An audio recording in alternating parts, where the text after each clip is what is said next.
ప్రభునందు ప్రియమైన blessing TV ప్రేక్షకులకు వీక్షకులకు ప్రభు అయిన యేసుక్రీస్తు నామంలో శుభములు తెలియజేస్తున్నాం.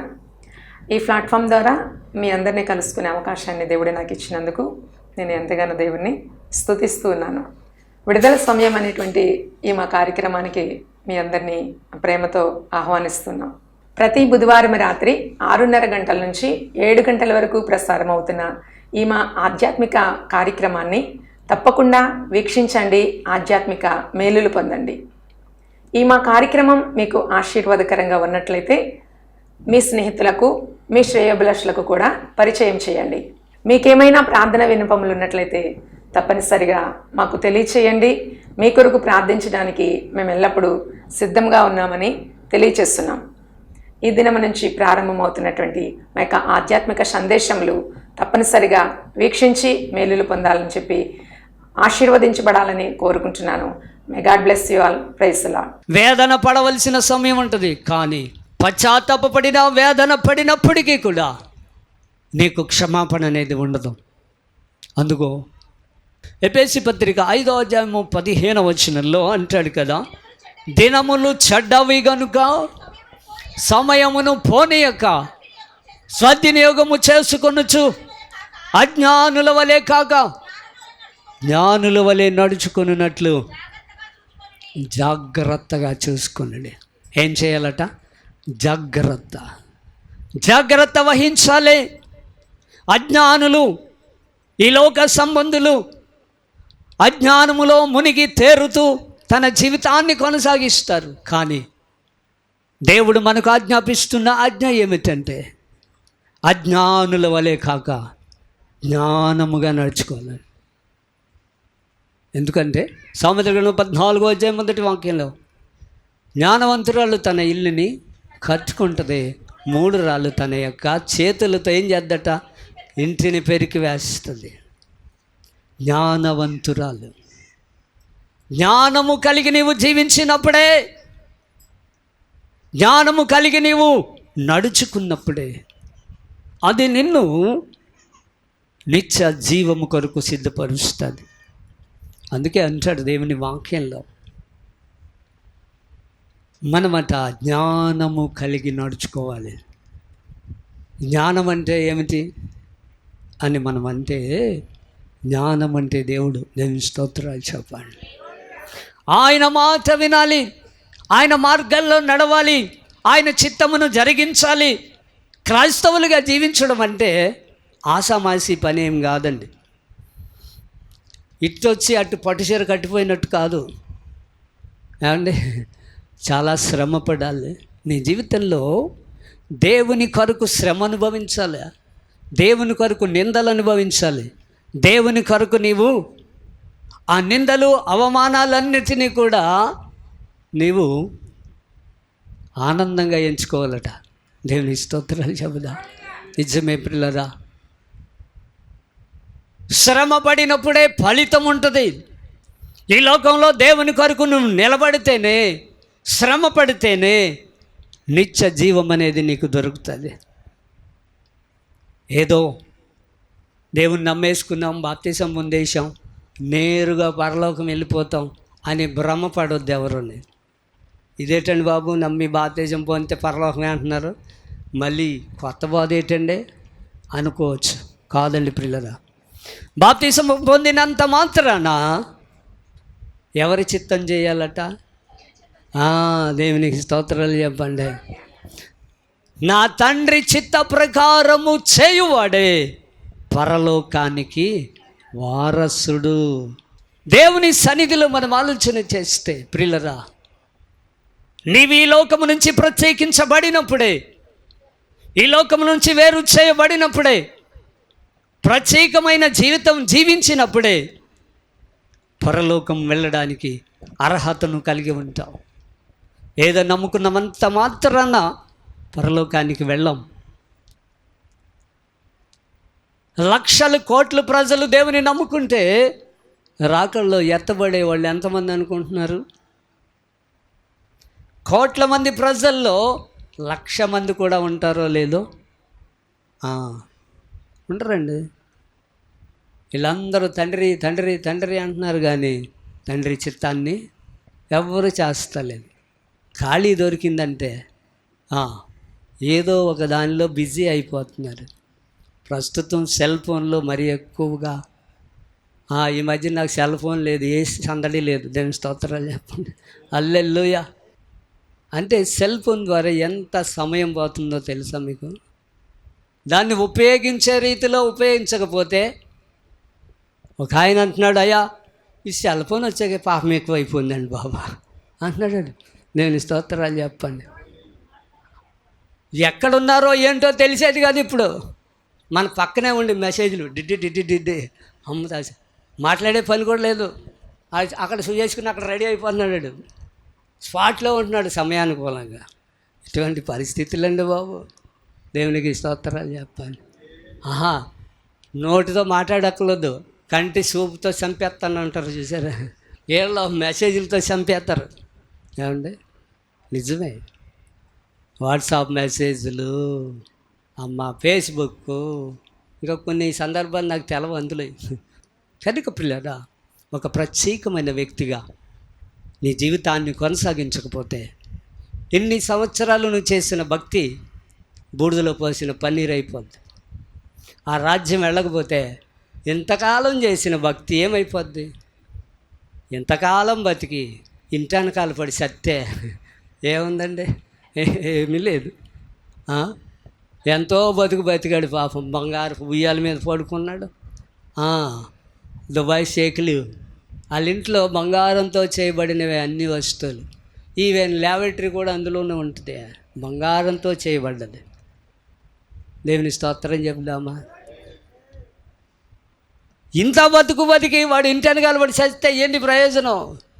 యేసు ప్రభుని నమ్ముకోకుండా నరకానికి వెళితే నీ పరిస్థితి కూడా అంతే. యేసయ్యను కలిగి జీవించకపోతే నీ జీవితంలో నువ్వు బ్రతికిన బ్రతుకు ఒక అర్థము పరమార్థము ఏమి ఉండదు.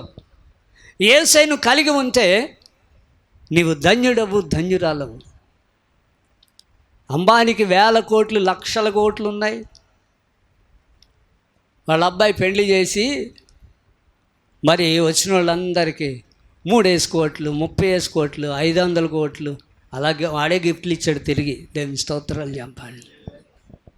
అంటే $1 బిలియన్ ఖర్చు పెట్టాడు కుమారుడు పెళ్లి కోసం. అంత ఉన్న యేసు ప్రభు లేడు ఆయనకి, నరకానికి నేరుగా పోతాడు. దేవునికి స్తోత్రాలు చెప్పండి. హల్లెలూయా. పేదలైన మనము ధన్యులం, ఎందుకంటే పరలోక రాజ్యం మందే. దేవునికి స్తోత్రం చెప్పండి. హల్లెలూయా. ఈ లోకంలో సిరు సంపదలు, ఆస్తి, ఐశ్వర్యము మన వెంట రాదు, కానీ యేసయ్యను కలిగిన నీవు ధన్యకరమైన జీవితం జీవించగలుగుతావు. ఆ నిశ్చతంలో ఆయనతో యుగయుగాలు ఉండడానికి దేవుడు నిన్ను ఈ లోకంలో సిద్ధపరుస్తున్నాడు. అయితే ప్రభువా అని పిలుస్తావు. ఆ రోజంట చాలామంది ఆయన దగ్గరికి వచ్చి ఏమంటారట? చూడండి, మత్తయి సువార్త 7వ అధ్యాయము 22 చదువు. ఆ దినమందు అనేకులు నన్ను చూసి, ప్రభువా ప్రభువా, మీ నామమును ప్రవచించలేదా? మీ నామమున దెయ్యములు వెళ్ళగొట్టలేదా? మీ నామమున అనేక అద్భుతాలు చేయలేదా అని చెబుతారు.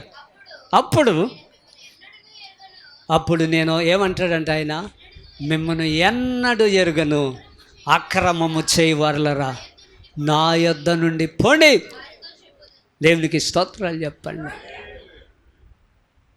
ఆ దినమున అనేక మంది వచ్చి, అయ్యా నీ నామమున అది చేసాము, ఇది చేసామంటారట.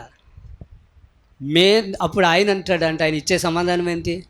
మిమ్మల్ని ఎన్నడూ నేను ఎరగను, మీరెవరో నాకు తెలీదు. Who are you, where you from, మీరెవరు, ఎక్కడి నుంచి వచ్చారని అడుగుతాడట. అమ్మో, కొంపలు అంటుకోవు. దేవునికి స్తోత్రాలు చెప్పండి. ఎందుకే ఆయన నామాన్ని ఏం చేశారు వీళ్ళు? యేసు నామములో దెయ్యమా పారిపో అంటే పారిపోయింది. ఇవన్నీ చేసాం కదా ప్రభువా, ఏంటి మా గొడవ ఏంటంటే, మీరెవరు బాబు, ఏ ఊరు మంది అంటాడట. అప్పుడు దేవుని స్తోత్రాలు. అదే పలానా కానూరు పక్కనే అగ్రహారం అంటే మాదంటే, నీ అగ్రహారం ఎక్కడుందో నాకు తెలియదు అంటాడట. దేవుని స్తోత్రాలు చెబుదాం. నీ జీవితము దేవునికి అనుకూలంగా మార్చుకోకపోతే, దేవుని చిత్త ప్రకారముని జీవించకపోతే నీది అదే పరిస్థితి. ప్రగల్భాలు పలుకుతూ బాధ చేస్తున్నా నేను గనక తప్పిపోతే నాది అదే పరిస్థితి. ఏమండి, నాకు బాధకుండని పైకెక్కించడం, అందరికీ వడ్డించినట్టే నాకు వడ్డిస్తాడు. కాకపోతే కొంచెం డోస్ ఎక్కువ ఉంటుంది. దేవునికి స్తోత్రాలు చెప్పండి. హల్లెలూయా. మీకు తక్కువ డోసు, మాకు యాకోబు పత్రిక 3వ అధ్యాయం 1వ వాక్యంలో ఉంటుంది. ఏమిటంట, చదువుతారా ఒక్క నిమిషం? యాకోబు పత్రిక 3వ అధ్యాయం 1వ వచనం, బాధకులమైన మనం మరి కఠినమైన తీర్పు పొందుదామని తెలుసుకొని మీలో అనేకులు బాధకులు. దేవునికి స్తోత్రం చెప్పండి. హల్లెలూయా. ఏంటంట, మరీ కఠినమైన తీర్పు పొందుతామని మీరు బాధకులు కాకుండుడి అన్నాడు. ఇప్పుడు మాట్లాడితే సంచి భుజాన్ని వేసుకుని వెళ్ళిపోతున్నారు. ఏమండి, చాలామంది దేవుని పిలుపు ద్వారా వచ్చిన సేవకులు లేరు ఈ దినాల్లో. సంచి భుజాన్ని వేసుకుని వెళ్ళిపోయి, అమ్మ రాత్రి దేవుడు నాకు కలలో చెప్పాడు మీ ఇంటికి వెళ్ళమని. దేవునికి స్తోత్రాలు చెప్పాలి. ఎందుకు వెళ్ళమన్నాడంటే, నాకు ఒక అవసరత ఉంది, అది నీ తీర్చుతావని దేవుడు చెప్పాడు అంటున్నారు అక్కడికి వెళ్ళి. అంటే పిల్లరా, ఇవన్నీ కూడా అబద్ధ బోధకులు ఇంకా ఉన్నారు. యేసు ప్రభు దేవుడు కాదని చెప్పే బోధకులు కూడా ఉన్నారు. ఎందుచేతే భయంకరమైన పరిస్థితులు ఈ లోకంలో ఉన్నాయి. చెడ్డ విత్తనాలు సాతానుడు భూమి మీద విత్తుతూ ఉన్నాడు. అందుకే యేసు ప్రభు ఒక ఉపమానంలో చెప్పాడు, విత్తనాలు విత్తిన సందర్భంలో ఆ విత్తనాలు విత్తిన తర్వాత పంట చేతికి వచ్చే సమయంలో అందులో ఏమున్నాయంట, గురుగులు ఉన్నాయంట. ఈ గురుగులు ఎవరు ఎత్తుతారంటే సాతానుగాడు. అంటే వాడు మనలను వేరొక మార్గంలో నడిపిస్తాడు, వేరొక మార్గం కూడా మనల్ని తీసుకొని వెళ్తాడు, చివరికి నాశనానికి తీసుకొని వెళ్తాడు. దయచేసి ప్రతి ఒక్కరు కూడా అబద్ధ బోధకులను బట్టి జాగ్రత్త పడండి. ఏదో ఒక వాక్యాన్ని పట్టుకొని చెబుతారు, కాదు ఆ వాక్యం యొక్క భావం అడుగునుంటుంది, అవి చదవరు. ఒక మాటను తీసుకొని దేవుడు ఇలా చెప్పాడు, ఇలాగెందుకు చెప్పాడు, ఇలాగెందుకు జరిగింది అంటారు. తెలియని వాళ్ళు ఏమనుకుంటారని నిజమే కాదని నిజమే అనుకుని ఏం చేస్తారు, ఆ మార్గంలోకి వెళ్ళిపోతారు. అబద్ధ బోధలు ఈ దినాలలో ప్రబలిపోతున్నాయి. కనుక పిల్లరా, మీరు ఒక అపోస్తలుల బోధలో సహవాసంలో నాటబడ్డారు గనుక ఎవరు ఏది చెప్పినా దానిని ప్రక్కన పెట్టి అపోస్తలుల బోధల్లోనే నువ్వు కొనసాగించబడినప్పుడే నిత్య జీవం అనేది నువ్వు చూడగలుగుతావు. చూడండి ప్రియులారా, దేవుని వాక్యంలో మనము గమనిస్తున్నప్పుడు దేవుడు అంటున్నాడు కదా, ప్రభువా ప్రభు అని పిలిచే ప్రతివాడు పరలోకానికి వెళ్ళడు. నా చిత్తమును జరిగించడం అనేది లేక నా తండ్రి చిత్తమును చేసినప్పుడే వారు పరలోకానికి వెళ్తారు. ఆయన మాట వినకుండా ఈ లోకం నుండి నువ్వు ప్రత్యేకించబడకుండా నువ్వు చేసినది చేసి నీ జీవితాన్ని జీవించి చివరికి పరలోకం వెళ్ళాలంటే వెళ్ళవు. యోహాను సువార్త 8వ అధ్యాయము 43వ వచనం చదవండి. మీరు మీ తండ్రి యొక్క అపవాది సంబంధులు, మీ తండ్రి దురాశలు నెరవేర్చుకోరుతున్నారు. వాడు ఎటువంటి వాడట, ఆది నుండి వాడు నరహంతకుడయుండి సత్యమందు నిలిచిన వాడు కాదు. దేవుని మాట వినని వారు ఎవరట, అపవాది సంబంధులు.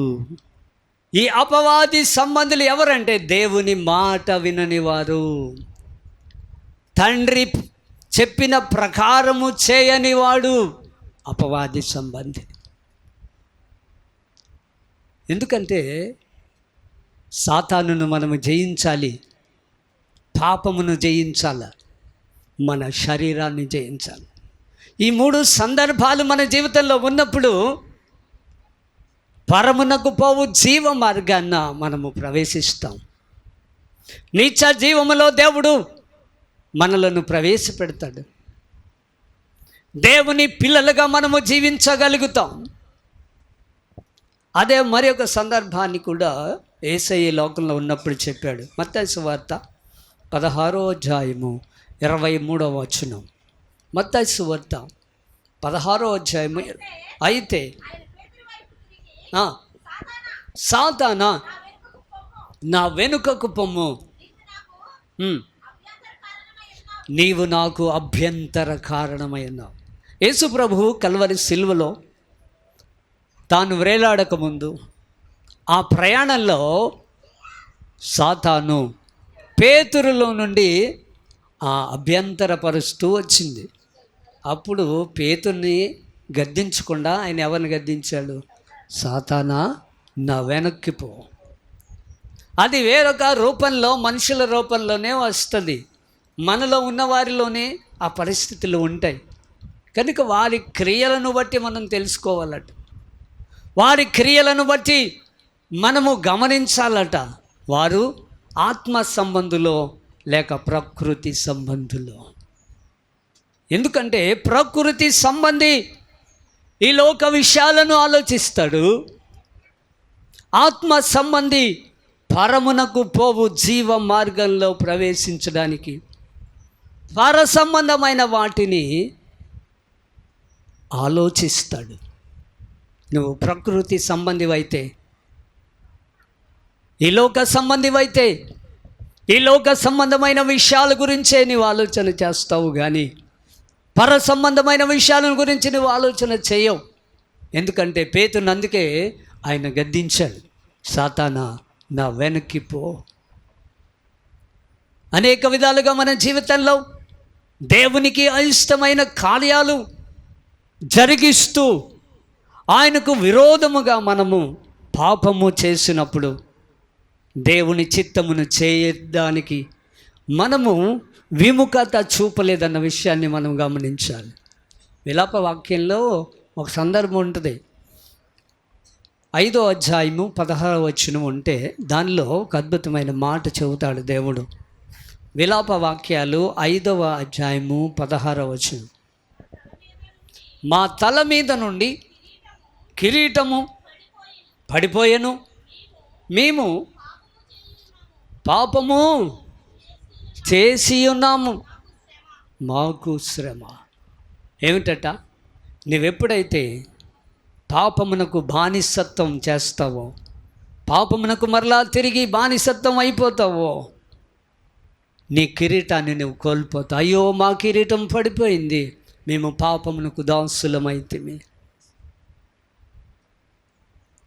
ఎప్పుడైతే దేవుని మాట వినకపోవడమే నీవు పాపం చేయడం. మన పితరులైన వారు ఆదాము అవ్వలు ఏదో పాపం చేయలేదు వాళ్ళు, కానీ ఆజ్ఞను ధిక్కరించారు, దేవుని మాటను ప్రక్కన పెట్టారు. అందుకనే వారు దేవుని దృష్టికి పాపము చేసిన వారయ్యారు. నీవెప్పుడైతే పాపము చేస్తావో, పాపమునకు బానిసత్వం నీ జీవితంలో జరుగుద్దో, నువ్వేం కోల్పోతావు? కిరీటాన్ని కోల్పోతావు. దేవునికి స్తోత్రాలు చెప్దాం. హల్లెలూయా.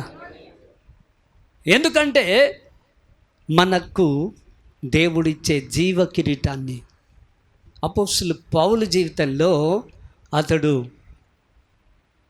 తన జీవిత కాలంలో మరణ పర్యంతం వరకు దేవుని కొరకు జీవించాడు. ఆయన అంటాడు కదా, నా పరుగును కడముట్టించి తిని నాకు జీవ కిరీటము ఉంది అంటాడు. దేవుని స్తోత్రాలు చెప్పండి. ఆ కిరీటం కొరకు మనము ప్రయాసపడాలి. అయ్యో మా కిరీటం పడిపోయింది, కారణం మేము దేవుని దృష్టికి పాపం చేశాం. ప్రియులారా, ఒక మాటను గుర్తు చేసుకుందాం. ఎందుకంటే ప్రభువా ప్రభు అని పిలుచు ప్రతివాడు పరలోకంకి చేరడన్న విషయాన్ని గుర్తుపెట్టుకొని దేవుని చిత్త ప్రకారము లేక తండ్రి చిత్త ప్రకారము మనము చేసినప్పుడే ఆ నిత్య జీవాన్ని మనము స్వతంత్రించుకోగలుగుతాం. దేవుని పిల్లలుగా ఈ లోకములో అనేక పరిస్థితులు నీ జీవితంలో ఎదురైనప్పటికీ కూడా దేవుని విడువక నీవు ఏం చేయాలి? ఆయనను హత్తుకోవాలి. దేవుని స్తోత్రాలు చెప్పండి. హల్లెలూయా, హల్లెలూయా. కారణం ఏమిటంటే మనముగా దేవుని యొక్క రాజ్యంలో ప్రవేశించలేం.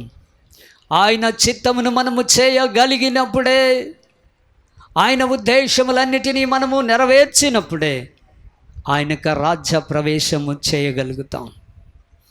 దేవుని పిల్లలు ఎల్లప్పుడూ కూడా దేవుని యొక్క ఉద్దేశమును నీవు నెరవేర్చినప్పుడే అది నీ జీవితంలో సాధ్యపడుతుంది. ఒక సందర్భాన్ని చూసి త్వరితంగా ముగించుకోవడానికి ఇష్టపడదాం. దేవుని పరిశుద్ధ లేఖనం నుండి రాజుల 2వ గ్రంథం 18వ అధ్యాయం 4వ వచనం 5వ వచనం. ఉన్నత స్థలములను కొట్టివేసి విగ్రహములను పడగొట్టి దేవతా స్తంభములను పడగొట్టి మోసే చేసిన ఇత్తడి సర్పమును చిన్న భిన్నముగా చేసి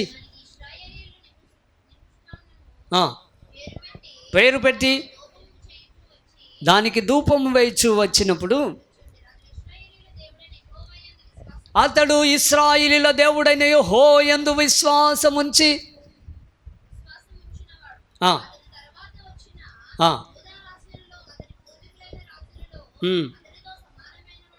ఒక్కడును లేడు. అతడు యెహోవాను హత్తుకొని ఆయనను వెంబడించుటలో వెనుతీయక. చాలండి ప్రియులారా, మనము చేయవలసిన సందర్భాలు మన జీవితంలో 3 సందర్భాలు చెప్పి నేను ముగిస్తాను. 1, ఇతడు ఏం చేశాడట? విగ్రహారాధనను ఆ దేశంలో నుంచి కొట్టివేశాడు. 2వది యెహోవాను హత్తుకున్నాడు. 3వది ఆయన ఆజ్ఞలను గైకొన్నాడు. 3 సందర్భాలు ఉజ్జియా చేశాడు. 1, విగ్రహారాధన కొట్టివేశాడు ఆ దేశంలో. 2వది దేవుణ్ణి హత్తుకున్నాడు. 3వది ఆయన యందు విశ్వాసం ఉంచాడు. 4వది ఆయన యొక్క ఆజ్ఞలను గైకొని జీవించాడు. ఈ 3 సందర్భాలు అతని జీవితంలో చేసినప్పుడు దేవుడు అతనిని ఏం చేశాడట? 6వ వచనంలో ఉంటుంది, దేవుడు అతనికి తోడై ఉండెను. నీ జీవితంలో, నా జీవితంలో ఏంట? ఆయనను హత్తుకోవాలి. 2వది ఆయన యందు విశ్వాసం ఉంచాలి. 3వది ఆయన ఆజ్ఞలను గైకొనాలి. 4వది ఆయన విగ్రహారాధనను ఏం చేయాలట? కొట్టివేయాలి. మనలో కూడా అనేక విగ్రహాలు ఉంటాయి. ఏమండి, మనలో కూడా విగ్రహాలు ఉంటాయి. అతిశయం, గర్వం, డాంబం, ఎదుటివానికంటే అత్యధికంగా హెచ్చుకోవడం, హెచ్చించబడడం, నేనంటే ఏంటనుకున్నావు, ఇవన్నీ కూడా విగ్రహాలే.